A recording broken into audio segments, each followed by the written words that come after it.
దుష్ప్రచారం ఫేక్ రాజకీయాలు YCP విధానమని CM Chandrababu అన్నారు. వైసీపీ ఆగడాలు శృతిమించితే వదిలిపెట్టబోమని హెచ్చరించారు. ఇకపై పార్టీకి ఓటమి లేకుండా జాగ్రత్తలు తీసుకుంటామన్నారు.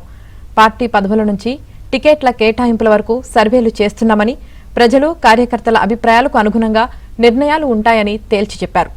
తప్పులు చేసేవారు పార్టీకి అవసరం లేదని స్పష్టం చేశారు. ఎన్నికల్లో గెలిపించే బాధ్యత తనదని, తనతో పాటు అలుపెరగని యుద్ధం చేసే బాధ్యత నేతలదన్నారు.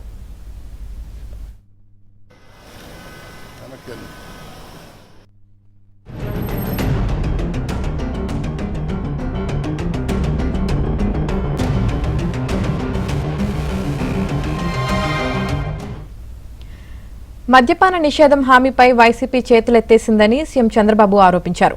వారం రోజుల్లో సిపిఎస్ రద్దు చేస్తామని పక్కన పెట్టేశారని, జాబ్ క్యాలెండర్ అమలు చేస్తామని మాటలు తప్పారని సీఎం చంద్రబాబు గుర్తు చేశారు. ఇప్పుడు పారదర్శకంగా నిర్వహించిన డిఎస్సీపై బురద జల్లుతున్నారని మండిపడ్డారు. వివేక హత్యపై ఎలా దుష్ప్రచారం చేసి లబ్ధి పొందారో డిఎస్సీ అంశంలోనూ అలాగే లబ్ధి పొందాలని చూస్తున్నారని విమర్శించారు.